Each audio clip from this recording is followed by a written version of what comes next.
Committee will be in order. Without objection, the chair is authorized to declare a recess at any time. We'll begin by myself being recognized for an opening statement. I'd like to welcome our witness, the Honorable Pam Bondi, Attorney General of the United States, to testify on the Department of Justice's fiscal year 2026 budget. To begin, I want to thank the Attorney General for speaking at the RX and Illicit Drug Summit this past April down in Nashville, Tennessee. That's, I think, the third or fourth of those summits that you have been there to speak, and we appreciate that especially. That summit gathers the best and brightest to discuss ways our nation can tackle the opioid and addiction crisis impacting every corner of our country. At this year's summit, we received some encouraging news from the CDC that overdose deaths have decreased by nearly 30%. Unfortunately, we still lost over 80,000 loved ones in 2024, and recent provisional data from the CDC suggests that the progress that has been made might be coming to an end. And indeed, 70% of those deaths were from fentanyl. Significant more work needs to be done to curb opioid addiction, including focusing on the precursor chemicals being produced in China and the manufacturing labs in Mexico, as well as tracking down the cartels and criminals that shop these drugs to our nation's children. The Department of Justice must keep this at the top of their priority list. Unfortunately, Madam General, your job at the top will not be easy, and the list of issues that the American people are counting on you to address is long and dangerous. From fentanyl and immigration to violent crime and supporting local law enforcement, the Department of Justice needs to uphold the rule, law and equal justice, while tackling the most dangerous situations confronting Americans. To make matters even more difficult, this all must be accomplished within a budget that needs to be right-sized for efficiency and effectiveness. The Department of Justice's fiscal year 2026 budget request totals just under $34 billion. This represents a reduction of close to $3 billion from fiscal 25, and specifically the request includes about $11 billion to target violent crime, $10 billion to tackle drug crimes, over $3 billion to defend the nation and our citizens against transnational organized crime, and over $3.5 billion to address immigration. These are the exact issues that hit home for many families, and these are the issues that are being discussed between neighbors in all of our states, including mine in Kentucky and across the nation. After 4 years of politicization at the Biden's Department of Justice, these are the issues that the American people expect you to address. They want a Department of Justice that protects American citizens from violent crime, not one that is weaponized against them for speaking their minds. Thus far, we have seen much progress on many of these fronts, including an administration that's taking the nation's borders seriously. Attorney General Bondi, I stand ready to support you in your efforts to ensure that the American public lives in a society that is free from crime and abuse. I look forward to hearing from you today regarding the fiscal 26 budget, and then we will go from there. There are critically important funding decisions ahead of us, and I hope we can gain a better sense of your priorities today so that we can make the best decision on behalf of the American public. Let me now recognize the ranking member of this subcommittee, Ms. Ming, for any remarks she cares to make. Thank you, Mr. Chairman, and welcome Attorney General Bondi. Tens of thousands of public servants at the Department of Justice and its bureaus have historically worked very hard and continue to work hard to protect public safety and uphold the rule of law in our country. Yet, I must take this opportunity to express my very strong concerns about this current administration's lack of respect for the rule of law. Over the past 5 months, we have seen numerous examples of this administration outright breaking the law. The administration continues to illegally withhold billions of dollars in funding that Congress appropriated, including hundreds of recently terminated justice grants that had previously been awarded through open and competitive processes. The administration is violating the federal law that mandates that the Office of Management and Budget publish apportionments and show the public how and when federal agencies are spending appropriated funds. The Justice Department has begun illegally restoring the gun possession rights of convicted felons and domestic abusers. It's allowing the sale of forced reset trigger devices without a background check. These are devices that effectively convert regular firearms into machine guns, which I fear will only make mass shootings in the United States more numerous and deadly. More than 1,500 individuals involved in the January 6th attack on the Capitol were pardoned or granted commutations of sentences. The president's new appointee as pardon attorney, Ed Martin, previously raised money to help defend some of the most violent of these individuals, people who assaulted police officers. Some of the pardoned January 6 defendants have subsequently been arrested, charged, or sentenced for other crimes. Under this president, the U.S. has accepted a luxury jetliner from Qatar, very likely in violation of the Emoluments Clause of the Constitution. This president has also issued a series of illegal and unconstitutional executive orders, several of which are being challenged in courts right now. Presidential actions in recent months have also directed highly political and targeted investigations against law firms and individuals, including Miles Taylor, a former staffer for the House Appropriations Committee's Republican majority. Meanwhile, the administration has weakened law enforcement against political corruption by gutting the department's public integrity section, which fairly investigates and prosecutes corruption by government officials.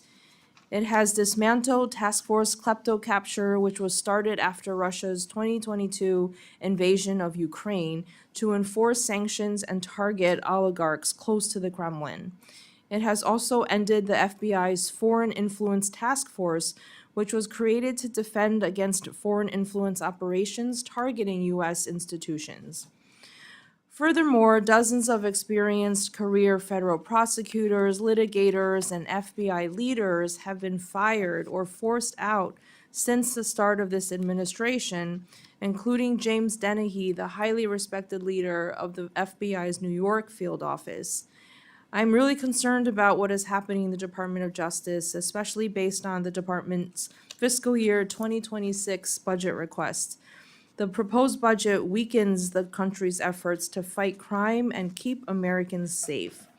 The proposal reduces funding for the FBI, despite the heroism of agents like those in Minnesota who aided in the recent capture of the deranged man accused of killing a state representative and nearly killing another. It slashes funding to fight the trafficking of fentanyl and other dangerous illegal drugs by reducing the budget of the DEA, cutting the high-intensity drug trafficking areas program by more than a third, and by completely eliminating the dedicated funding for the Organized Crime Drug Enforcement Task Force's program. The administration also proposes a cut of more than 25% to the ATF, which will further weaken the government's ability to fight illegal gun trafficking. This budget proposal also puts further pressure on state and local budgets at a time of great economic uncertainty. The proposal cuts by more than $800 million funding to grants to local and state law enforcement for fighting and reducing crime, including a cut of more than $37 million to burn justice assistance formula grants that help our local law enforcement in every single state. I'm also concerned about the huge cuts to grants aimed at preventing and prosecuting violence against women, such as STOP grants and sexual assault services grants. The administration also proposes eliminating 3 valuable programs aimed at fighting and preventing hate crimes at the same time that the FBI is reporting that hate crimes are at historic highs.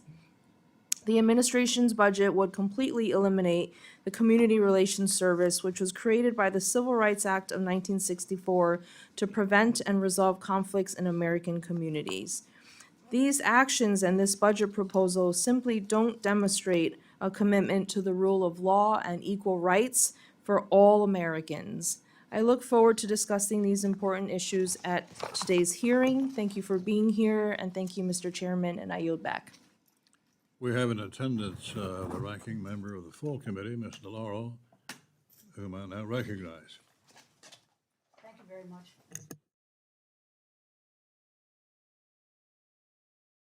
Thank you, Mr. Chairman, and I want to thank you and Ranking Member Meng for holding this budget hearing. And also want to say a thank you to our witness, Attorney General Bondi, for appearing before the subcommittee today.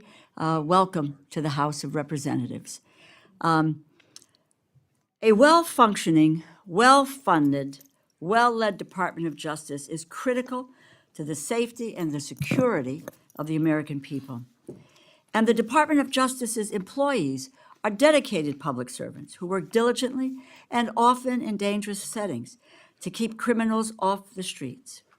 But unfortunately, the Department of Justice under your leadership has become a tool of political retaliation and the front door for criminals seeking to curry favors and pardons.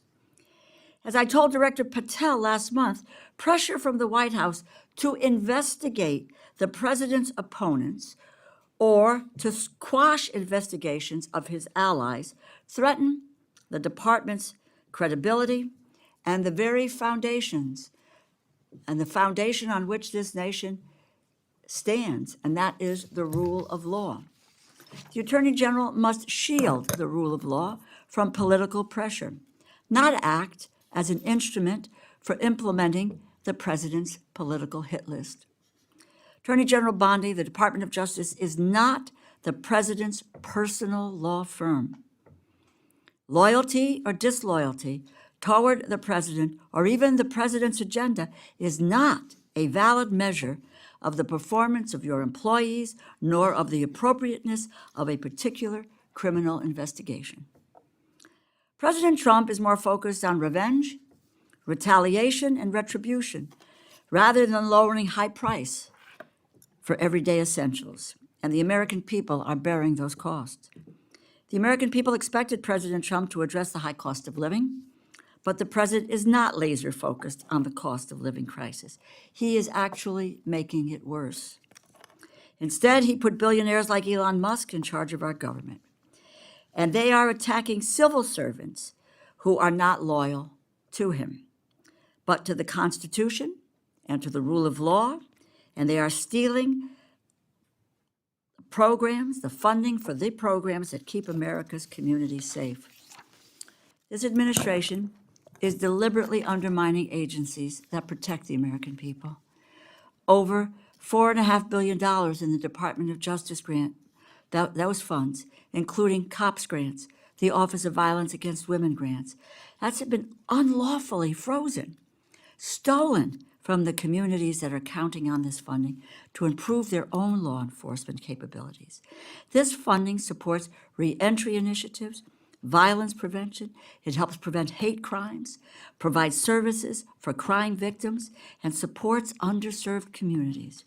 Stealing this funding makes the American people less safe, more likely to become victims of crime. Freezing this money is an illegal impoundment. There is no lawful authority to unilaterally impound, or in my words, steals. You can continue to say there is inherent authority. You can say it over and over and over again, but it is not true. And we are going to correct it over and over and over again. And how many times can the courts and the Government Accountability Office tell you so?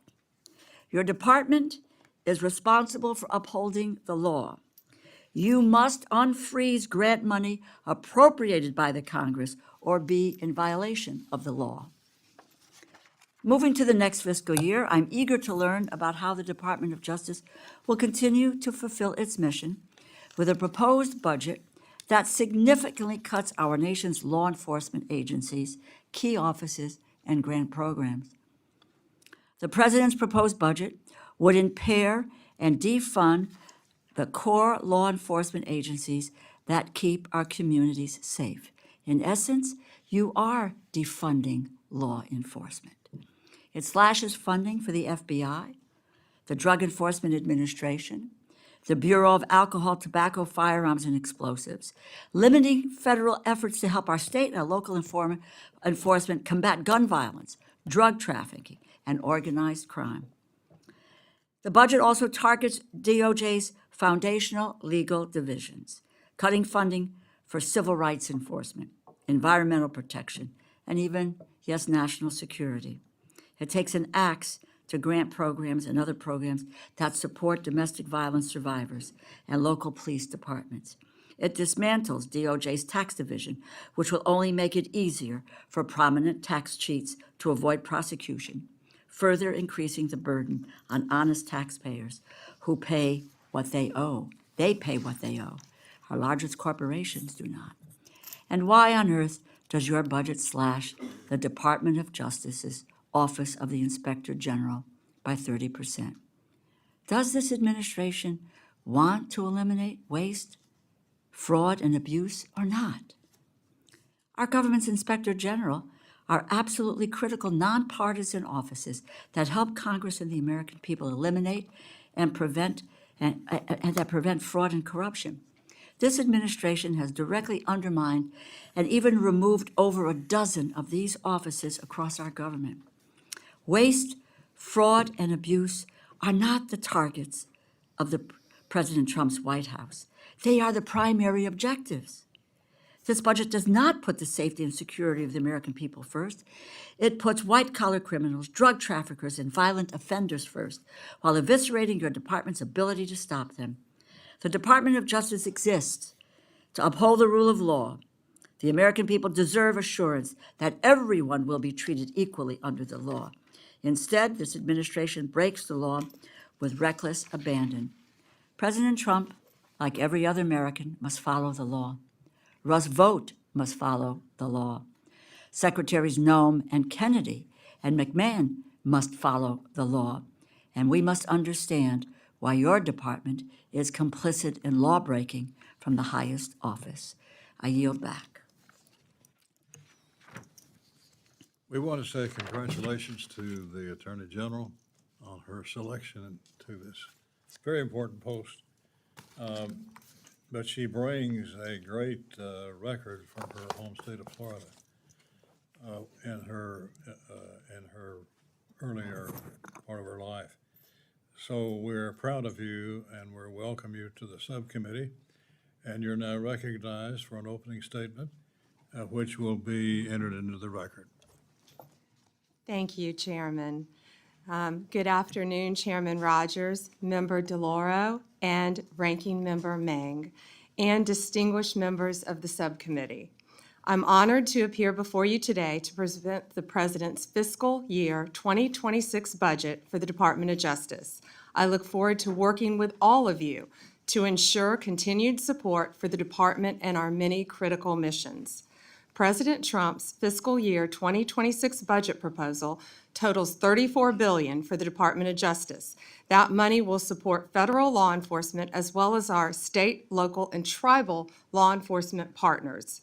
My primary objective as Attorney General is to return the department to its core mission of keeping Americans safe and vigorously enforcing the law.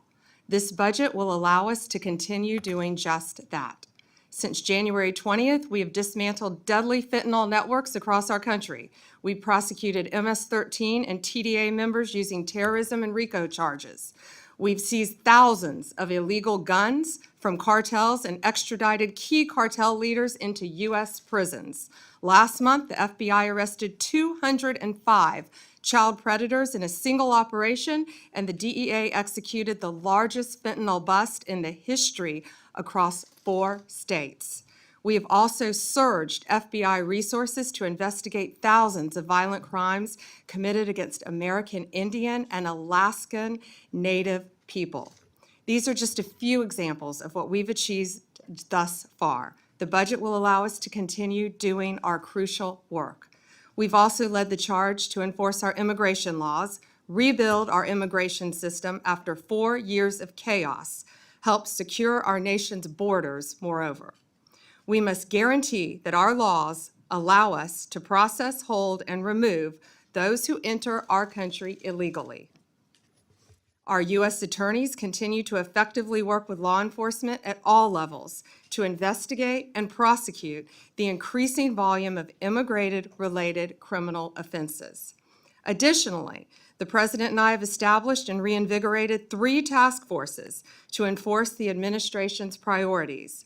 The Homeland Security Task Force is enhancing federal and state law enforcement cooperation to destroy criminal cartels, foreign gangs, and transnational criminal organizations throughout our country. Joint Task Force Alpha will continue to specifically target the human trafficking and human smuggling networks that took root while our border was wide open. And Joint Task Force Vulcan will continue successful efforts to arrest and prosecute members of TDA and MS-13. We are also committed to making America safe again by reducing recidivism. The Bureau of Prisons has suffered mismanagement, lack of funding, and low morale. Throughout my confirmation process, BOP came up in every single meeting, regardless of the senator's party. The President's budget proposal will address critical staffing shortages, enhance staff retention, and deliver positive changes to a system that has long needed improvements. The resources made available through President Trump's proposal will also empower the department to continue fighting our war on fentanyl. Since January 2025, the DEA has already seized 41.5 million fentanyl pills and 4,470 kilos of fentanyl powder. It's a historic rate, but it's not enough. We won't rest until this poison is off our streets. And finally, the 2026 budget continues my commitment to find savings in the department, reduce inefficiencies, and deliver value to the American taxpayer. In fiscal year 2026, the department will merge components that will work in overlapping areas and make our law enforcement and grant-making efforts more effective. We will emerge from this work as a leaner organization, better equipped to keep the American people safe. Chairman Rogers, Ranking Member DeLauro, Ranking Member Mang, it is my pleasure to highlight our efforts to be good stewards of these resources. I am working diligently to restore confidence and integrity to the department and each of these components. Thank you for your continued support of the department's financial needs and for the opportunity to present our budget request. I also would ask all of us now to pray for our troops in Qatar. Amen. I look forward to working with you, and I'm now happy to take any questions you might have. We will proceed under the 5-minute rule, and I will yield myself the first 5 minutes. As you know, Madam Attorney General, rural America, many parts of the country, including my district, continue to suffer from the lethal effects of illicit drug use and overdose deaths. How does your 26 budget propose to address drug crimes such as trafficking and the influx? What are you doing differently than in the past? Chairman, what we are doing, we are focusing all of our law enforcement agencies on getting these drugs off of our streets. Since I was a state AG, I focused on the opioid crisis. I focused with all of our agencies working hand in hand on the drug crisis. Securing our borders, I believe, was the first step.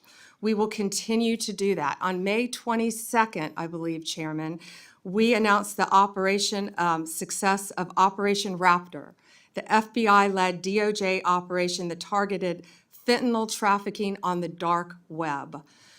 That's become a huge problem. You know, with added technology now, we have seen drug trafficking increased not only across our borders, not only through the mail, but also on the web. And that's something I believe that we can all work together on. I believe that crosses party lines. That's something that we all need to work together on. We've seized 144 kilos of fentanyl, 180 firearms, and over $200 million in currency and digital assets, working with 9 international partners and arresting 270 drug traffickers across 4 continents. And that was all because of Operation Raptor. On May 6th, we executed the biggest fentanyl bust in DEA's history. We dismantled a Sinaloa cartel that trafficked across 5 states: New Mexico, Arizona, Utah, Oregon, and Nevada. We seized 412 kilos of fentanyl pills, 11.5 kilos of fentanyl powder, and 49 illegal firearms. We arrested 16 accused drug traffickers. These cartels, these gangs, are so organized that they insulate their leaders. The leader of this particular cartel was living in Oregon, yet none of the drugs were with him. This was incredible police work by all of our agencies, federal agencies, working hand in hand to track them down. I met in conference rooms. We had charts, and I would invite any of you members on both sides of the aisle to come in and see these investigations of what we are trying to do to get these drugs off our streets. They are so complex, they are so complicated, and what our law enforcement have been doing is really second to none, and I am so proud. They are some of the bravest in the world, and I am so proud at what they have been doing, working with all of our state and local partners to eradicate these drugs. My point of that was in Oregon, was the leader of this particular Sinaloa gang, and again, he insulated himself. But we were able to catch him thanks to great police work, and we will continue to do that. Well, congratulations, Thank you. and thanks for the invitation. I hope we can take you up on that. During his hearing before us, FBI Director Patel indicated a lot of precursor chemicals that originate in China are now going to terrorist organizations that reroute the precursors into our country through the northern border. What can you say about that? Yes, Chairman, that's accurate. You know, I've been fighting this fentanyl epidemic since I was a state AG, when it really first came on the market. Ironically, I was recently in Poland at a security conference with all of my counterparts around the world, and I will never forget something they said to me. My counterpart in Poland said, "Fentanyl isn't here yet." yet, because they protect their borders. And yes, the northern border is now a great concern to all of us, I would think to everyone on this committee. And yeah, that's it. That's a great concern, but we will continue to do that. We are fighting to protect those precursors from coming in, as we know. And you know, what they keep doing is they're changing the precursors. And they continue to change them, and they continue to send them through Mexico, through Canada, on ships, through our ports of entry, into our country. But that's something we have to all work together on to stop. I went to our DEA lab. I met with our DEA. It only takes, it looks like almost 2 grains of salt. I had them put sodium chloride in a little bottle so I could show people. That's what it takes to kill you. And that's what our kids are taking. They don't realize that it is mixed in, they think they're buying a Xanax, an Adderall, I can't say this enough, an oxycodone pill. They think they are buying something else, and this junk is being laced, this poison, into these pills throughout our country. And that's something I feel like we can all work together on to try to stop. But yes, that was, a very long answer to yes, it's coming in through our northern border, but we are doing everything we can to secure that. We are working with Homeland Security very closely, and they're doing an incredible job on that as well, Chairman. Ms. May?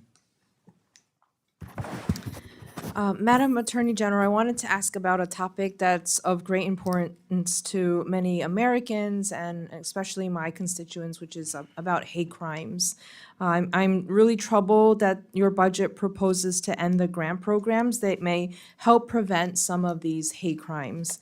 As you may know, I was the author of one of these programs, the Community-Based Approaches to Advancing Justice program, which was created in fiscal year 2022. This program supported local groups working to increase hate crimes reporting, give community members resources in languages other than English, and to improve relationships between local law enforcement and the community. It was a direct response to the rise in hate crimes targeting Asian Americans during the COVID-19 pandemic. You may recall in March 2021, 6 women of Asian descent were tragically murdered in Atlanta, Georgia.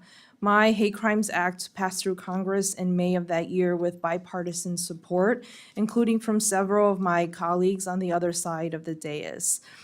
For years, I've been hearing from constituents about how scared they felt and have been hearing from members of these communities as well as experts who've told me that one of the best ways to combat hate in this country is to fund prevention programs. So not just prosecution, but also prevention. I have a letter here that hate crime survivors and family members wrote to you in May, expressing their strongest concerns about the termination of these grants. Signed by people like family members of Emmett Till, James Byrd Jr., Matthew Shepard, and survivors of the Pittsburgh synagogue shooting. I ask unanimous consent to enter into the hearing record this letter from these survivors and family members to Attorney General Bondi regarding the termination of hate crimes-related grant programs.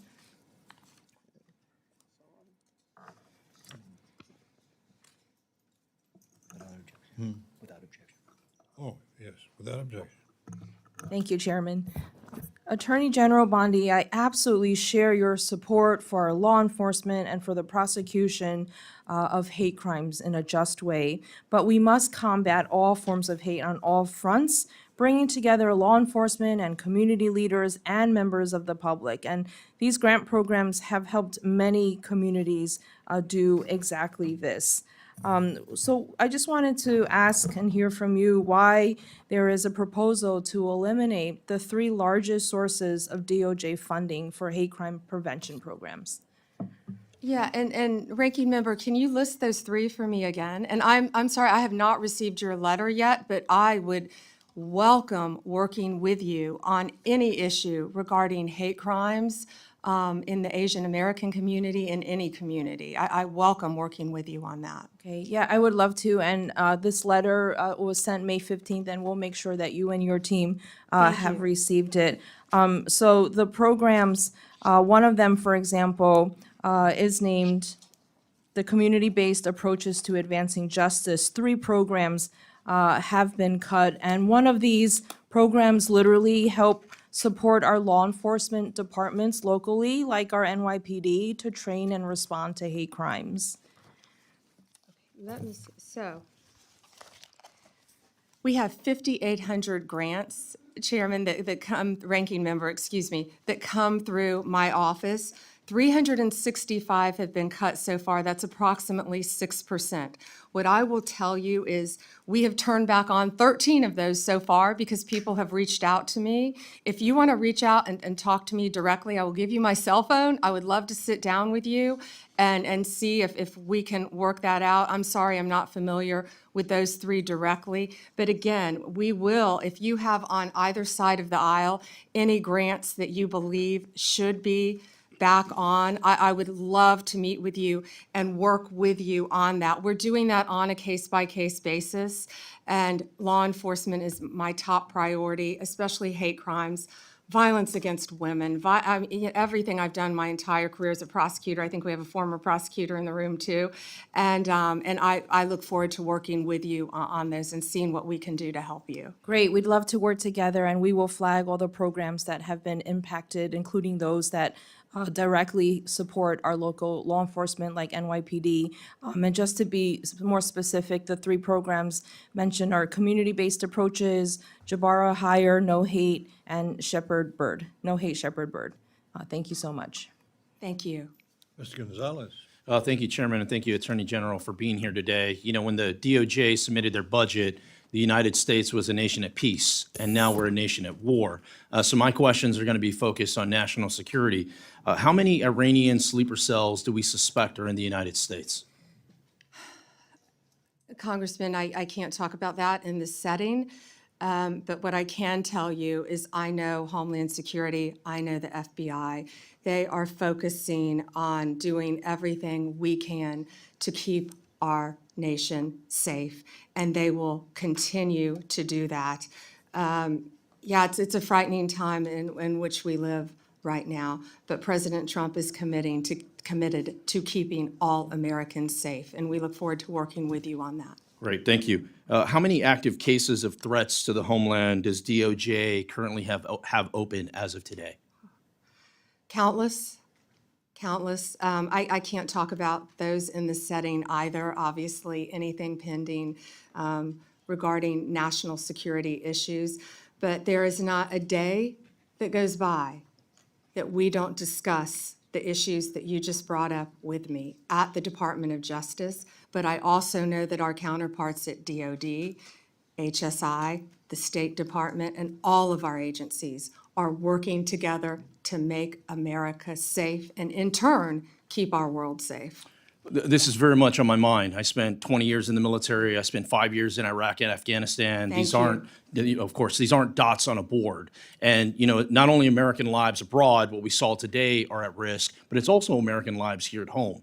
And I don't want us looking back and going, what if? I want us to, as much as we can, get ahead of it, to give you the resources, the instruments that you need to go out and make sure that we're preventing things from happening, not waiting until after the fact. There was a report, you know, of over 1,500 Iranian nationals that have entered the country illegally over the last several years. Do we know out of those over 1,500 how many of those have been convicted of a crime? Yeah, I don't have the number of the conviction, but it's well over 1,000 have entered. Yes, I don't know if it's quite up to 1,500, but yes, it's well over 1,000 have entered our country. And I can tell you we are on high alert, and everyone is looking at that very closely. Just some things just don't line up as far as us. I see the world is on fire now more than ever before, right? Once again, when this budget was submitted, we were a nation at peace, and now things have changed. I look at this, I see law enforcement and national security has a reduction of $645 million, over 1,500 positions. You know, the notes I have, the FBI will implement cost-saving measures. The largest decreases will be in criminal, cyber, response and service branches, and national security branches. FBI's criminal investigation, cyber, and international operations will reduce resources and support various investigations and partnerships. Additionally, the counterintelligence, counterterrorism, threat screening, and weapons of mass destruction programs experience reductions. I mention those things because those, in my eyes, those are the programs that we need more resources to, more manpower to. And not everything's about money. I mean, you alluded to this. A lot of times it's about being more efficient with the things that you're doing. I'd love to hear your thoughts on some of the way we're looking to get ahead of any problem sets. Thank you, and we can do more with less. Of course, you can always do more with more, but we're doing more with less. We're prioritizing, we're refocusing, and the budget request supports $7.5 billion for national security. Also, that's why it's very important, I believe, for all of you to support Big Beautiful Bill. The One Big Beautiful Bill gives us a lot of additional funding at the Department of Justice to carry out our mission. The Senate version gives us $11.82 billion. Currently, the House version gives us $3.3 billion. Hopefully, they will come to a compromise in there, but that's where it will truly help Department of Justice combat all of the issues that you brought up and many others. And thank you for your service to our country, especially now. I didn't realize that you had served in Iraq. Thank you. Yeah, no, of course, and thank you for saying that. I mean, resources matter, and the Big Beautiful Bill, we look forward to getting that to the president's desk as soon as possible. Once again, to give you the resources and the tools you need to get ahead of these problems that we see so clearly coming through. I represent nearly half of the southern border. The border is on my mind quite a bit. One of the questions I have, I focus a lot on convicted criminal illegal aliens. Do we know how many illegal aliens have been convicted of a crime in the United States?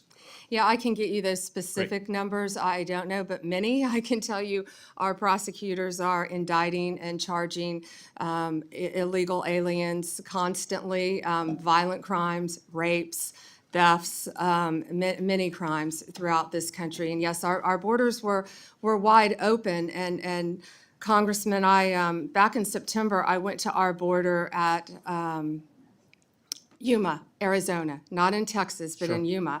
And at our border, what I saw firsthand, we saw IDs just dropped from every country you can imagine.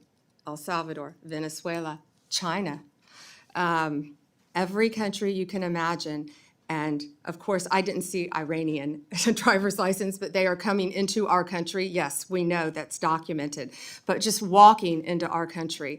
And that's why Homeland Security, that's why ICE, that's why the FBI, that's why all of our agencies, DEA, ATF, are all working hand in hand to combat that and to keep Americans safe. And that is what President Trump is committed to doing. Thank you. Chairman, I yield back. Ms. DeLauro? Thank you very much, Mr. Chairman. Just a quick note before I get to my questions. Fentanyl seizures are down 30% compared to last year, and that data is coming from the Customs and Border Patrol, CBP. I don't make it up, but fentanyl seizures are down. At your confirmation hearing, you asserted that you will do everything in your power to prevent illegal gun runners in our country. Your budget request for the Bureau of Alcohol, Tobacco, Firearms, and Explosives, ATF, proposes a cut of 26% below the current level. How can you justify such a massive cut without inevitably weakening ATF's ability to help our state and local law enforcement fight illegal gun trafficking? How many ATF law enforcement officers and industry operations investigators do you anticipate will be lost to attrition as a result of this funding reduction you're proposing? So, I am a career prosecutor, and I believe in keeping America safe, making America safe. First, what we're doing is ATF is going to be brought over with DEA. Everyone knows, everyone sitting up here, guns and drugs go together. They go together. We're going to make it more efficient. What I will tell you will not be happening is ATF agents will not be knocking on the doors of legal gun owners in the middle of the night asking them about their guns. They're going to be out on the streets. If I can finish, they're going to be out on the streets. I have three No, minutes. you asked me a question. I did, and you asked me a question. and you and I'm haven't gonna answered my it. question. So they're going to be out on the streets working You hand haven't in hand answered my with question. DEA You to haven't violate. answered. Mr. Chairman, I'd like an answer to my question.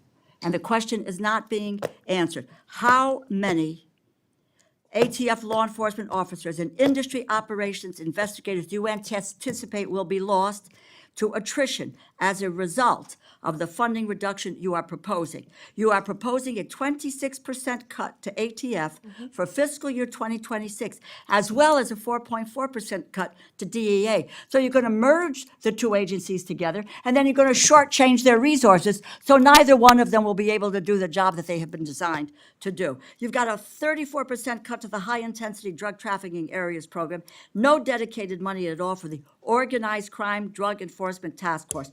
So, my view, it's fair to say that the Trump administration proposal shortchanges federal efforts to stop illegal gun trafficking and federal efforts to stop the flow of dangerous illegal drugs like fentanyl.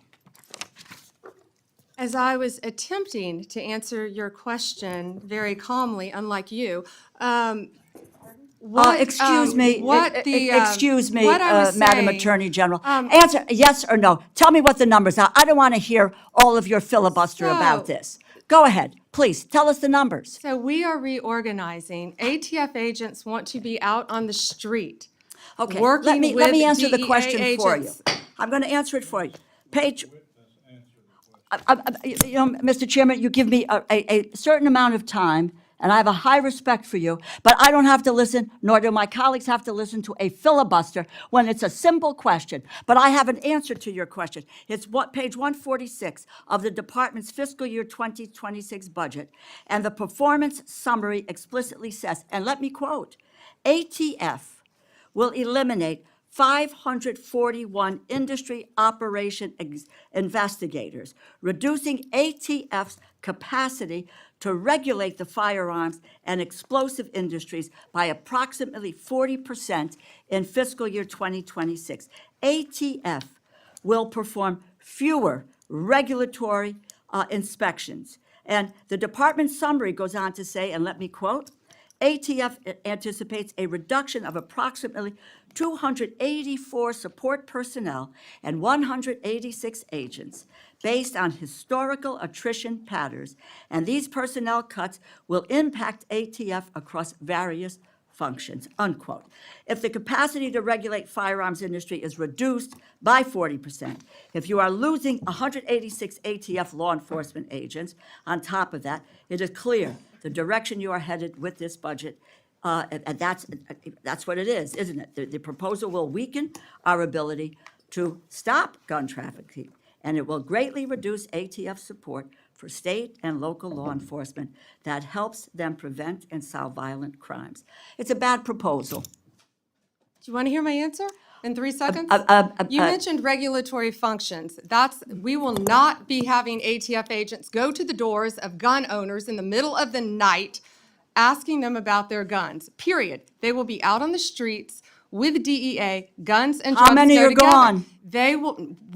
It will be attrition. We are not firing agents. They Who are- will be working how with many have DEA. taken attrition? Can I tell you that they all want to be on the streets? They want to be doing their jobs. They want to be But you're getting them seizing off the guns. streets. They want You're getting to. them We're off the putting streets. them on the And- streets. and- They want to be working with you, DEA. you are getting them off We the will be streets. There is no efficient. clear, and Mr. We will Chairman, be I yield back my efficient. time.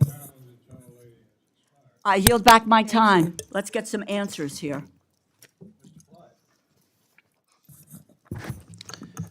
Thank you, Mr. Chairman, and thank you, Attorney General Bondi, for being here today. You are, in my mind, a breath of fresh air to our Department of Justice. Thank you. So thank you for your dedication to the Constitution and for equal justice under the law. I am sorely impressed with your experience and how you have handled the Department of Justice so far. As we all know, under the Biden-Harris administration, the Department of Justice, FBI, and ATF were dangerously weaponized to target President Trump and everyday Americans, tactics more fitting of an authoritarian regime than a constitutional republic. From politically persecuting President Trump, then President Biden's chief political rival, to going after pro-life advocates like Mark Houck, the actions of the Attorney General Garland, Director Wray, and the DOJ leadership were unacceptable and unconstitutional, in my opinion. That's why I was very encouraged to see the President's FY26 budget commit to ending the weaponization within the Department of Justice and the FBI. And so can you elaborate for me, how has the Trump administration's DOJ shifted away from politically motivated investigations and refocused on its core mission, prosecuting the most dangerous criminals? And you mentioned that a little bit in your opening remarks. So if you can focus on the moving away part, I'd appreciate it. Yeah, thank you, Congressman Clyde, and thank you for that. And also, our budget includes $1.2 billion and 2,444 agents for ATF. And those agents will be on the street with DEA. And thank you for letting me answer that question. Yes, ma'am. And we are prioritizing resources addressing illegal firearms and traffickers, and we will reduce unnecessary regulatory efforts, including what I just said about the weaponization. That's how ATF, I believe, was weaponized in the prior administration. Also, they were arresting peaceful protesters, the Biden administration, at abortion facilities. No longer. They targeted Catholics at church services. No longer. No longer will parents be arrested at school board meetings because they care about their children. That has ended under this department. That's why Donald Trump won the popular vote and the Electoral College by overwhelming margins. He made that crystal clear, and that's what's happening now in our country. That weaponization has ended. These ATF agents will be on the street fighting drugs. I have been a career prosecutor. ATF has taken thousands of guns off the streets since January 20th, working hand in hand with DEA. Drugs and guns go together. Core function, no more targeting and weaponizing our citizens by any of the agencies. Thank you. Thank you for that Congressman. commitment. Thank you. I was delighted to see that the Department of Justice's fiscal year 26 budget also included a dedicated fund for a firearm rights restoration initiative. Can you describe this initiative a little bit and any other steps that your department is taking to restore the Second Amendment rights to Americans who are unlawfully or unjustly stripped of them by prior administrations? Can you talk about that a little bit, please? Yes, Congressman, and that is the pardon power, of course, falls with the president, and he has been doing many pardons on that topic, and he will continue to do that, I am certain. Also, one other thing about ATF is our seizure of firearms is up 33% from this time last year. Thank you. Wanted to add that. Thank you. Thank you. I was going to ask you about the merger of DEA and the ATF, and kind of, if you'd elaborate on that. You've talked a little bit about it already. The one thing that I think is very important is that the ATF and federal firearms licensees work together, because truly FFLs are the front line when it comes to illegal purchases and just the information that is out there, and we can help each other as long as we have a good relationship with each other. And during the last administration, it was a terrifying relationship. I mean, you had the zero tolerance against federal firearms licenses. I'm sorry, we're all human. Everybody makes mistakes, okay? And they're not intentional, they're just mistakes. And when you can lose your livelihood and you can lose your business and your employees can lose their jobs over simple mistakes, that's a real problem, especially when, if you think about federal firearms licensees, they're the pathway to the Second Amendment of the Constitution. They enable individual participation in the protection of liberty. I mean, that's what federal firearms licensees do. So I think it's really important to have that critical relationship between ATF and the federal firearms licensees. And, when the inspectors, when the ATF went from the Treasury to the Department of Justice, and the inspection side of it, when the IOIs, when they were, industry operations inspectors, when they became industry operations investigators, okay? You investigate crime, you really inspect records. That was concerning to me. So my thought was maybe we could move the IOIs to the Department of Commerce, but just would get your thought on that. Yeah, and Congressman, that's the first time I've heard about that. I would love to meet with you and learn more Great. about that. I look But forward thank you to it. for asking about the ATF-DEA merger. In the world in which we live, bureaucracy has been around for a very long time. And just because things have been done one way for decades and decades doesn't mean that is the most efficient way to do them in the future. And that I'm a career prosecutor. I care about ATF. I went to ATF's memorial service. We are doing everything we can to put those ATF agents on the street where they want to be. Anyone in modern day history, the years of prohibition are over. ATF, they want to be on the street. They want to be working hand in hand with DEA. That's what they do. No redundancy, no repeat of investigations. They are going to be working together, and that's what this reorganization does. And they're all going to be, it's going to be a great marriage between those two agencies. They're working hand in hand on task forces already. Now they will be working under one umbrella, and it's going to be great for our country. Thank you very much. Thank I you. yield back. It's expired. Mr. Ivy? Thank you, Mr. Chairman. I wanted to follow up on what Congressman Gonzalez raised with you with respect to the new environment that we're in now with the essentially a war with Iran. A few weeks ago, your FBI director sat in the same chair and said that he thought in the budget that's been proposed, they're about $11.2 billion short. He wanted an additional 1,100 positions that were lost to attrition and 1,300 he wanted to have filled. That's before the scenario with Iran. Now, I know you submitted the budget already and you want to stick with it, but please take another look. This is a new environment. I think the points that the congressman raised are very valid with respect to the issue of sleeper cells and threats domestically here. Taking FBI agents off the street now is there isn't a worse possible time you could do it. So please reconsider that and move in a different direction on that, because we need more of them on the street, not fewer. Ms. DeLauro was raising issues with respect to your budget, the IOI cuts and the 86 agents that are going to be cut too. And the concern I have on that front, I know you're saying they want to be on the street, but they're ATF agents that do things that aren't on the street. So like, for example, the Nibbin work where they match the cartridges to the guns is critical. And I'm very concerned that some of the cuts you're going to make are going to impact that. And the Nibbin pieces are critical for state and local law enforcement. It's like you used to be, because a lot of them don't have the resources to track it down. And the information that they can get, they can turn it around in 48 hours. So the man who attempted to assassinate now President Trump, the connection that was made was through this apparatus, this approach. The same thing with the Minnesota assassin. So that's an area where we can't afford to have those kind of cuts, I don't think, at this time. And the performance of fewer regulatory inspections. I had gun dealers in my district who needed those inspections to take place. And important findings have been made, certainly with respect to tracking crime guns and cracking down on gun dealers who are working illicitly. I'm not saying they all do. I mean, many of them operate in the right way, but the only way to track it down is through inspections that have to be aggressive.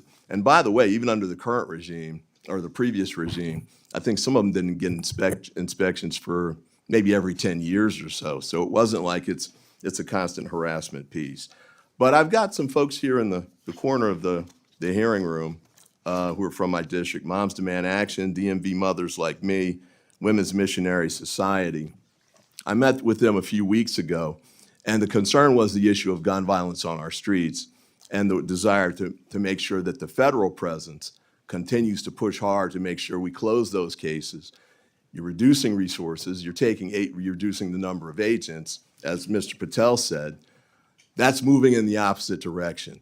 What response would you give to them with respect to the steps that you're taking to make sure not only that we stay safe, but we get even safer and do even more to get violent offenders off the street and get the guns off the street before the violent offenders get them?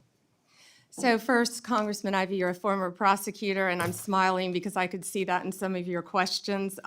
Thank you for those questions. I'm going to try to answer them all in order of how you ask them.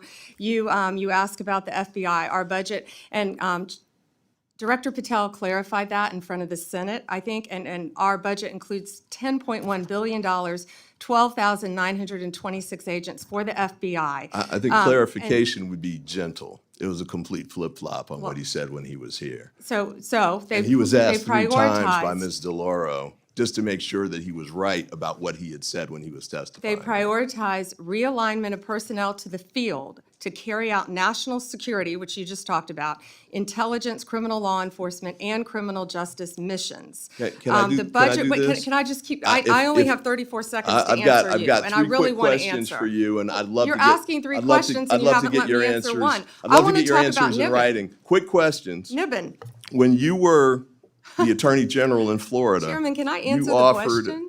You offered, after the Parkland shooting, I believe this is my time, under the rules, and I had,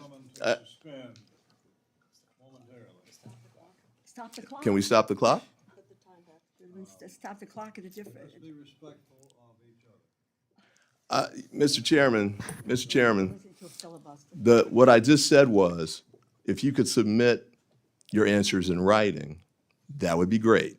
I don't think I've made any kind of statement that's been accusatory with respect to her or her professional reputation. There's been no attack on her. These were just questions that were asked. I'm seeking the answers in writing, which would be great. But I have a couple others that I'd like to ask too, and we'll do them on. No, it hasn't. You cut me off when there were 30 seconds left. Yeah. So, well, that's true too. A couple of you all went over like a minute and a half. Over almost 2 minutes. I just would like my 30 seconds back. And then if she can submit answers in writing, that'll be fine. But, but I want to get these questions in while she's here. Go ahead.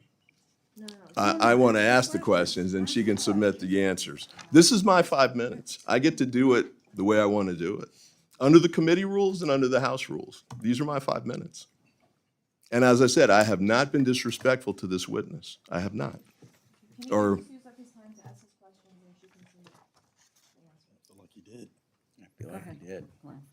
okay.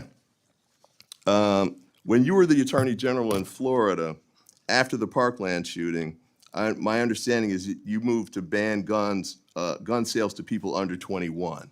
Is that a position that you would take now as the Attorney General? I have a bill, H.R. 2368, which does something like that. I would be interested in if you'd be willing to co-sponsor or support that bill. You also moved to enact red flag laws, allowing a judge temporarily to confiscate weapons when he or she viewed that the person was at risk of hurting himself or someone else. Is that a position you would continue to support now? And the last one is ghost guns. Ghost guns, I don't think you took a position on it back when you were the AG in Florida, but we've had 2 bills come through here in the Congress, all Democratic co-sponsors. I think there's no argument that ghost guns have any, appropriate use on the street. They only help criminals avoid prosecution. Would you support a legislative ban on ghost guns? And with that, I yield back.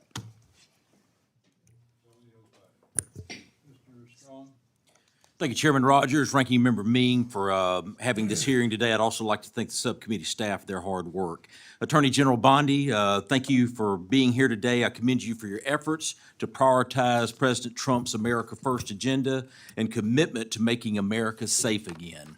As you know, I represent Alabama's 5th Congressional District, which includes Huntsville and Redstone Arsenal. I'm especially supportive of the FBI Director Patel's plan for the continued movement of FBI personnel to North Alabama. My district has repeatedly answered the call to support our law enforcement agencies with a second-to-none workforce, cutting-edge facilities, and room for growth. Attorney General Bondi, do you support the FBI's plan to move additional personnel and programs to Redstone Arsenal and out of the Beltway? Thank you, Congressman, for your question. And yes, we are moving 500 additional personnel from DC to Alabama, to Redstone. Redstone is a state-of-the-art facility. It will enhance everything we do, training for FBI, training for other employees. And Huntsville provides the most cost-effective location with a distinct partnership opportunities, and we support all of that that's happening, and I look forward to visiting it one day. Could I have a couple minutes to answer a couple of Please do. your I yield. fellow congressman's questions? Thank you. He asked me about NIBN, and yet he didn't want to hear my answer. NIBN means National Integrated Ballistics Enforcement Network. I'm very aware of that. We are not cutting that. ATF's receiving $66 million. It's an important program. And I know he would not intentionally attempt to mislead anyone by saying that I'm trying to cut that, but that's not being cut. I'm a career prosecutor. I've used that. I'm sure he's used it as a prosecutor. It's an important program that provides critical support to 7,200 state and local partners we work with. It's a key element to combat violent crime and firearms. So I am a huge supporter of NIBN, and we will continue to do that. You asked me to talk to moms. I will always speak to moms in my office, in any environment. Yes, and I lived the Parkland shooting. I still talk to and meet with all of those families, both Democrat and Republican alike. I will continue to do that as a career prosecutor. Speaking of moms, I'm sure you met with Patty Morrill, Patty Moran. She is the mom of a murdered woman in your district. I'm sure you met with her. I'm sure he met with Tammy Nobles, Kayla Hamilton. That was her daughter who got murdered. So yes, I'm willing to meet with any mom from any side of the aisle. And thank you, Congressman, for letting me discuss that. Absolutely. Would the gentleman yield? I want to move my questions. In my district, we have the FBI, the ATF, DHS working together to address bombing incidents and use of explosives. The FBI's Hazardous Device School and Terrorist Explosive Device Analytics Center, affectionately known as TDAC, the ATF's National Center for Explosives Training and Research, and the U.S. Bomb Data Center are all located at Redstone Arsenal. As mentioned, ATF's National Center for Explosives and Training Research is a world-class facility located at Redstone. The center provides remarkable training facilities and specializes in life-saving explosives and arsons training. Can you discuss how merging the ATF with the DEA will streamline their activities while ensuring their critical and unique capabilities are maintained? Yes, absolutely. And yes, the National Center for Explosive Training and Research at Redstone, it's pretty remarkable what they do. They oversee the canine operations, I believe, as well as the criminal profiling, the explosives, the arson investigations, and I look forward to working with you. I look forward to visiting that. I really want to go to that facility. There are no cuts planned for that. And that's where ATF and DEA, again, can partner together. The drugs and the guns go together. Those agents will be working hand in hand. The bureaucracy at the top will be gone. There will be no redundancy. They will be working hand in hand at that facility and many others throughout our country. Thank you. Mr. Attorney General, I just want to thank you how you represent yourself and you represent this country. It's a hard task what you have to do. You represent Democrats, Republicans, but what you have done in these first 5 months have reestablished the American people's belief in what the DOJ is to do for the American people. Mr. Chairman, I yield back. Amen. Seven yields back. Mr. Morelli? Thank you, Mr. Chairman, and Ranking Member Meng for holding this important hearing, and thank you, Attorney General Bondi, for appearing before us today. Madam Attorney General, I serve in addition to the Appropriations Committee as a ranking member of the Committee on House Administration.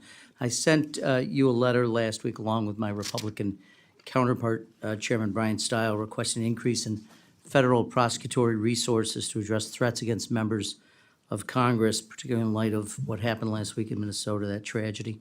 In 2024, the U.S. Capitol Police identified and received nearly 9,500 concerning statements or threats against members.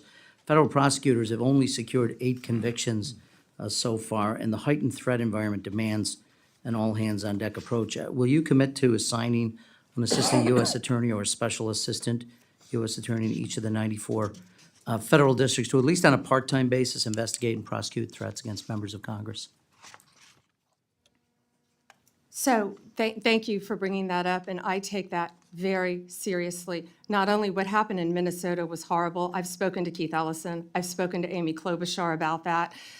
It's horrible. We are involved in that. The FBI was involved. Our U.S. attorneys are involved. Many of these are district to district. So the way we're doing that is, I will tell you, my National Security Division is involved in all of those and assisting in those. We meet every single morning and we discuss that. But many of those, Minnesota, will be handled in the state in which it happened. Another one is So, may Governor, I'm sorry if I can keep going. I'm sorry. I don't mean Quickly, though. to, I filibuster. Governor Shapiro and what happened in Pennsylvania with Governor Shapiro. I've spoken to Governor Shapiro. We are working hand in hand, our U.S. attorney with the district attorney there, hand in hand, just like in Minnesota. I made sure our U.S. attorney and our district attorneys there were working hand in hand. Political party doesn't matter when something like this happens. And I also want to make sure all members of Congress are safe as well. Okay, and I would reiterate, Chairman Stile and I think Chairman Stile and I agree that at least a part-time in each of the 94 districts would be appropriate. Let me change topics for just a moment. And I'm really sorry. quick on that. Yes, we're doing that through our National Security Division, so I think that's already in the works. And I would be glad to meet with you in a secure facility to talk about that. Very good, thank you. Continuing, in addition to my role here, the committee that I serve on as an authorizer oversees Capitol security as well as federal elections, so I'm closely following the aftermath of January 6th. Recently, several defendants who received presidential pardons related to that day are now arguing in court that the pardon covers crimes like, for instance, illegal firearm possession discovered in a search of an individual's home in California months after January 6th. What's your position on whether the pardons cover these separate offenses? The pardon power rests with the president, not the Department of Justice, and some of that is pending litigation, and I cannot discuss pending litigation. Well, I'm not asking you about who has the right to a pardon. I think as the Department of Justice in February wrote, the pardon is an act of grace which removes the punishment from a crime a person has committed. It further said, in its effect, the granting of a pardon is in no sense the overturning of a judgment of conviction. It is an executive action that mitigates or sets aside punishment. So as the chief law enforcement officer, what's your opinion, not the president's power of whether he can offer a pardon? That's pretty clear in the Constitution.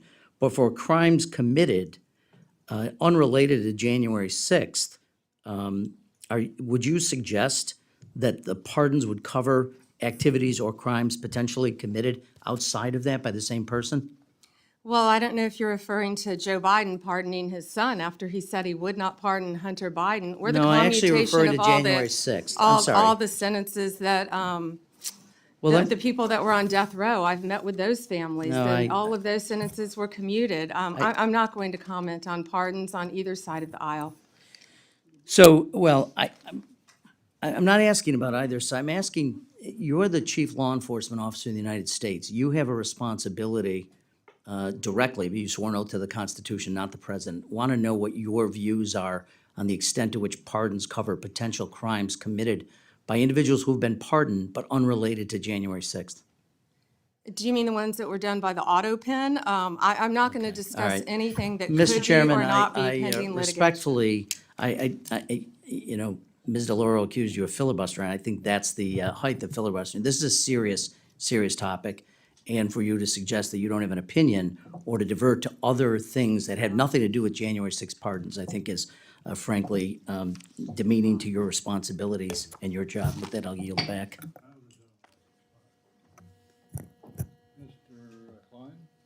Thank you, Mr. Chairman. Attorney General, thank you for being here today. When I am home in my district talking to my constituents, they are concerned about their safety. They are concerned about the safety of their communities, the safety of their neighborhoods. And as we have spoken many times, under your leadership, the DOJ has taken decisive steps to restore the rule of law, to tackle violent crime, and to hold both foreign and domestic bad actors accountable. I read your opening statement. And I just wanted to give you an opportunity to go back again and talk about, in light of 4 years of open borders, the drugs that are coming in, the sex trafficking, the human trafficking, the gangs that have moved in, the terrorism that has infiltrated the United States, the sleeper cells that may or may not be present in this country, the political prosecutions that we saw over the 4 years of the Biden administration, the fact that we are restoring integrity to the office and the rule of law. Can you restate for my constituents how the actions of the Department of Justice and your agencies are keeping them safe? Thank you, Congressman. And we have also been working hand in hand on a task force with your governor, with Governor Youngkin.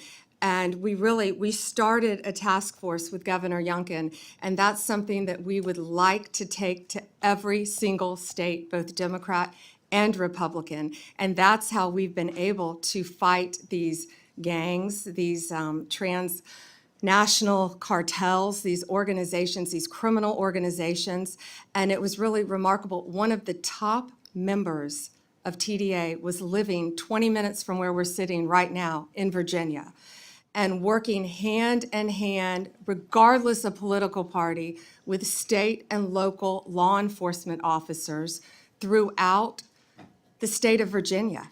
We were able to dismantle a major gang, and there are so many gang members, and he was another one who was living there. I think when he was arrested, he had multiple, and ATF was involved in that, multiple guns when he was arrested, but he did not have any of the drugs on him. He had insulated himself because he was one of the leaders of the criminal organization.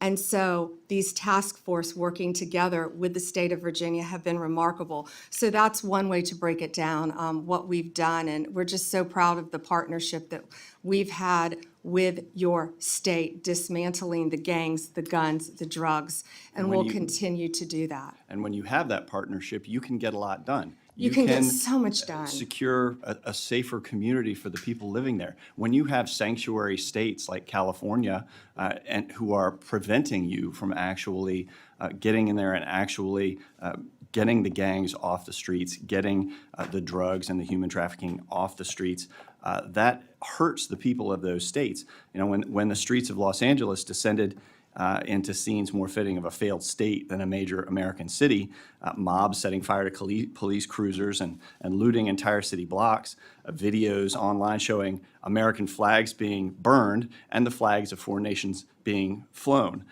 some carried by rioters proudly waving them through smoke-filled streets. The Department of Homeland Security has revealed new data saying that ICE law enforcement is now facing a 500% increase in assaults while carrying out enforcement operations. Can you describe what actions you've taken to hold these sanctuary jurisdictions accountable? And I have a couple questions after that. Yeah, thank you. To California specifically, and we have made it very clear. If you spit, I believe it was an ICE officer, someone spit on him, we charge them federally. We will charge you if you spit on a law enforcement officer. If you loot under the Hobbs Act, that is a robbery, and we will charge you with robbery. We are going after the maximum penalty federally for anyone who touches a federal agent, and we are also going to protect our state and local law enforcement agencies and officers. The men and women every day around this country, whether it's a blue or red or purple state, are out there fighting crime. That's what they care about. They care about keeping every single one of us safe. That's what they're doing. They care about preventing drug abuse, drug overdoses throughout this country. And they jeopardize their lives every single day to keep us safe. And we are going to do everything in our power to fight for them. Do you think that these sanctuary jurisdictions, these cities or states, should be receiving law enforcement grants if they refuse to uphold the law?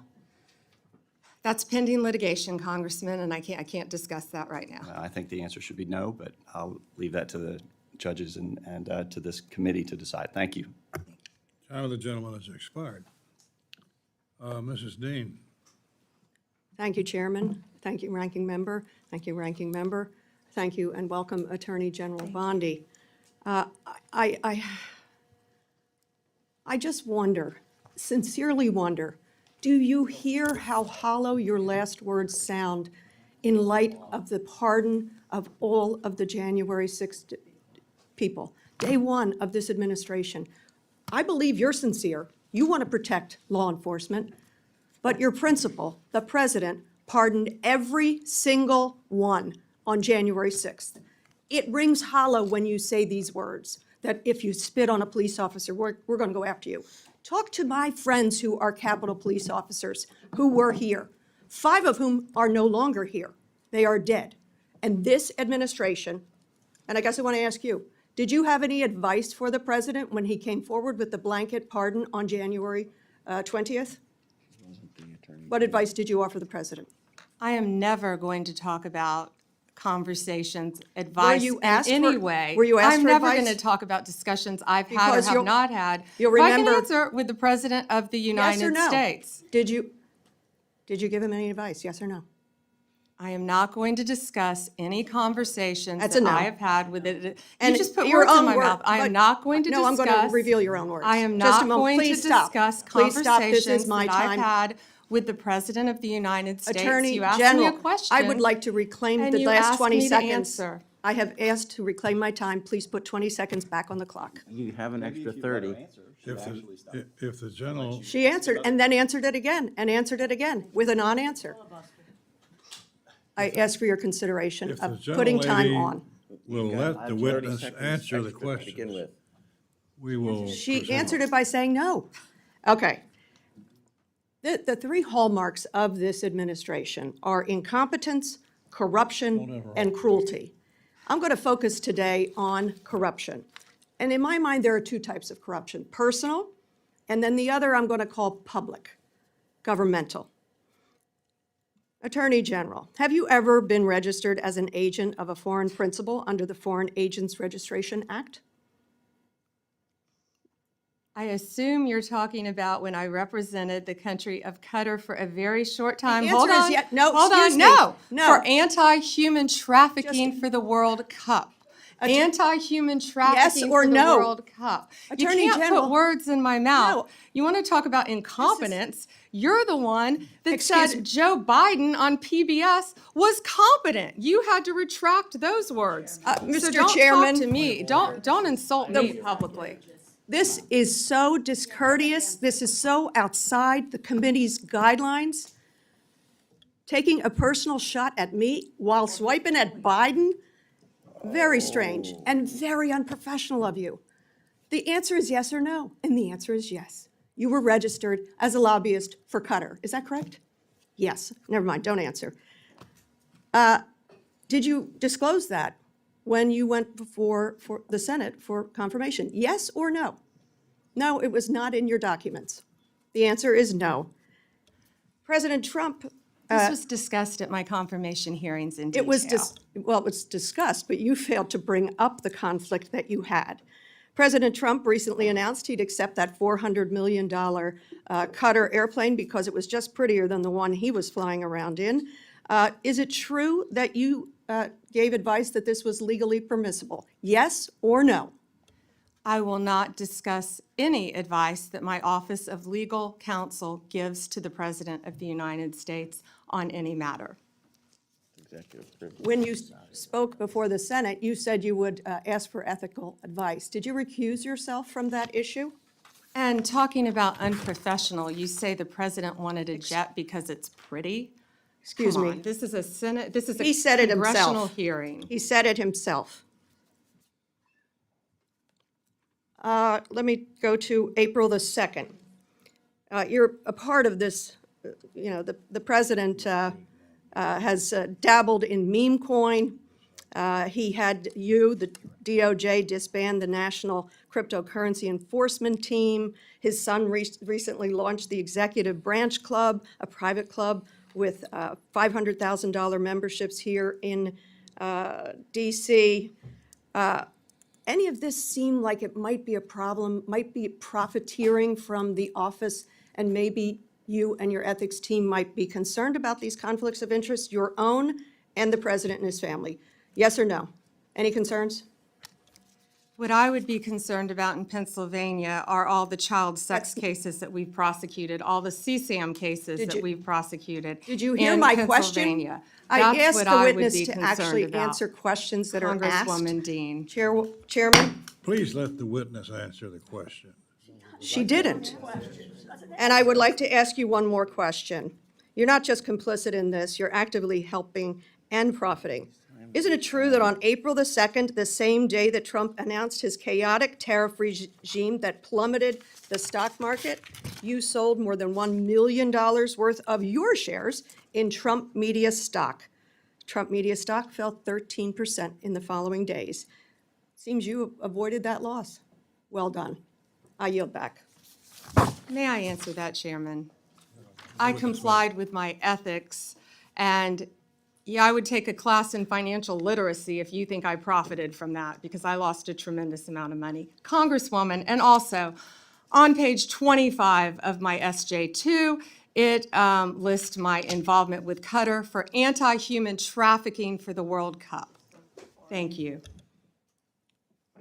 Mr. Moore. Thank you, Mr. Chairman, and thank you for holding the hearing. Thank you, Attorney General Bondi, for being here. You just mentioned this previously, and obviously, as you're aware, about the recently uncovered information about the FBI's egregious, politically motivated, anti-Catholic field memo, which was disseminated to more than 1,000 employees. The Biden administration claimed that this memo only was circulated at the Richmond field office. It's now clear that this memo went much beyond just that one field office. This was a memo that suggested that Catholics, based on their theological beliefs and practices, were radical and that their traditional parishes were vectors for extremism. The FBI went so far as to infiltrate and spy on Sunday masses. So, Attorney General Bondi, I'm grateful for your efforts to combat anti-Christian bias, including the task force you recently stood up. It's clear from both the original leaked memo and the additional documentation that has been released that extremist Southern Poverty Law Center was the basis for this anti-Catholic bigotry coming from the FBI. Will you commit to not use the Southern Poverty Law Center to determine who is a hate group? Committed to working with you on that, Congressman, and thank you for bringing that up about, yeah, that was horrible what happened to Catholics and that memo. It didn't just happen to Catholics, of course, it happened to parents at school boards. It happened to people who were peacefully protesting at abortion clinics. That's the end of weaponization under the Trump administration. Well, thank you for that, Attorney General Bondi. What additional resources can this committee provide to further execute your efforts to eradicate anti-Christian bias in the federal government?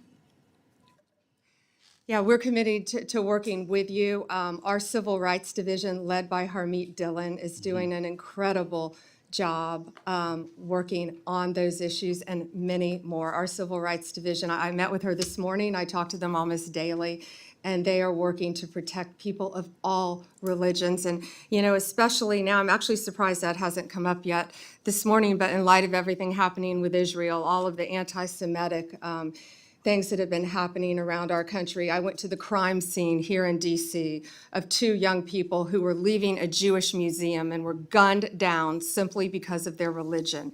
It was horrific. It was horrific. And then in Boulder, Colorado, when a Holocaust survivor was firebombed, lit on fire because she was Jewish. And so it's not only Catholics, it's every religion. And even mosques that were slow-walked under the Biden administration and not allowed to open. We will protect every religion in this country. Well, thank you for your commitment to that, and I truly appreciate it, and I think everybody of faith in the United States appreciates that. And I just want to switch gears real quick to just another topic. In 2022, the DC Metropolitan Police recovered the remains of 5 unborn children, apparently from a DC abortion mill, which appeared to be the victims, these 5 remains that were found, victims of a brutal partial birth abortions. As you know, Congress passed a bipartisan law outlawing this gruesome practice in the early 2000s. Public reporting suggests that President Biden's DOJ directed the D.C. chief medical examiner to destroy the remains of the children without performing an autopsy, which the CME appears not to have done yet. General Bondi, will you commit to working with me and this committee to conduct a full and fair investigation into the deaths of these children to ensure justice is served for the DC-5? Yeah, and Congressman, that is a ongoing investigation and pending, so I cannot discuss that in this forum. But on a collateral matter, the woman who retrieved those 5 fetuses was convicted, and she was pardoned by President Trump. And they were basically unborn babies, is what is alleged in the, but I can't discuss it any further.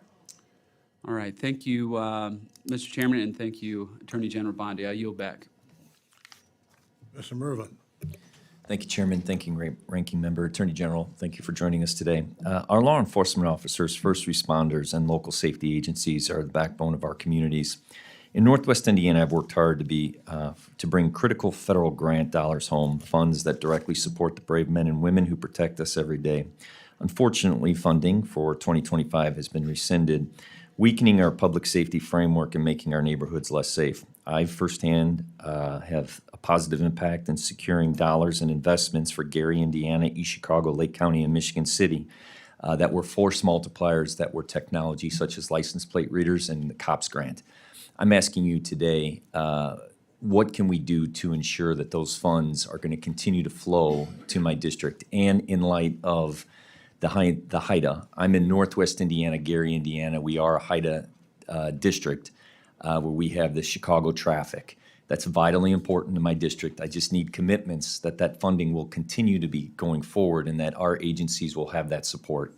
Congressman, thank you for bringing that up. I'm well aware of the HIDA. I believe that's in Maryville, is that correct? You are correct. And yes, that funding will remain where it is. We do not intend on touching that funding. We want to protect HIDA. Very good. So in light of the escalation with Iran, part of our cybersecurity and our infrastructure when it comes to our electric grid, our banking systems, that is a new threat. Does this budget reflect increasing our cybersecurity protections, and how is the Department of Justice going to protect our infrastructure when it comes to bad actors such as Iran coming directly at our infrastructure in a cyber attack? Yeah, we have $50 million for cybersecurity, and also in the one big With an M, 50 million? 50 million, yeah, Okay. but also in the one big beautiful bill, it is also addressed to give us more resources. And you know, it's not only Can I Iran, ask- as you well know, it's China as well. But Right. yes, I wholeheartedly agree with you, In the Congress. reconciliation, tomato, in the reconciliation bill, can you tell me what more resources are going to go towards cybersecurity? Because I was under the impression that was decreased. Can I get you, I will get you those numbers. Okay. Yes. I want to do everything I can to help you protect cybersecurity, all of us in this country, not only again with Iran, but also with China and all of our foreign adversaries around the world. Okay. And then just a question of curiosity that I have. Director Patel was here a couple of weeks ago, and we talked about the emails that went to the FBI agents, meaning, please tell us what you did at the end of the week. Give us 5 reasons why you did. At first, Director Patel said that that didn't exist. Then he specifically said, well, that came from the Department of Justice to the FBI agents. And his words, I told them not to fulfill that obligation. How do you manage that if you give a directive to your director of FBI and he chooses not to fulfill that? And where did that information go? So when someone from the FBI, an agent, fulfilled that obligation of giving you the information of what they were working on, where did that data go and how is it secured? Yeah, and Congressman, I'd be happy to see who answered that, but I asked, when I learned about it, I asked that it be withdrawn, and it was, that email. When you learned about the email going to the FBI agents, you asked them to withdraw it. Who did you ask to have it withdrawn? My entire office, and it was. So it is unknown who sent that email? Well, it came from my office, but when I learned it went to the FBI, we asked that it be withdrawn. Where is the gap of my understanding? If it came from your office, you're telling me you didn't send it? I didn't realize it went to the FBI. That email went out. So- And the purpose of that email was to make sure, just so you know, it was to make sure that these people were sitting at their desk and working and alive, that there were people actually Okay, and responding. I It agree. could have been, I got up and got a cup of coffee. Sure. That So was without the going into purpose. that, the people that did answer it, where did that data go? I will find out and I will get you that information. And I only ask as a national security issue as Absolutely. they're working on sensitive issues. And I thank you for joining us, and I yield back my time. Thank you. Gentleman yields back. That concludes today's hearing. I want to thank our witness, Attorney General Bondi, for being here today. We would normally like to do another round of questions, but we don't have time. The gentlelady, the Attorney General, has meetings scheduled, I think, at 4 o'clock. So we will not be able to do a second round because of that. So without objection, members may have 7 days to submit additional questions for the record. Subcommittee stands adjourned.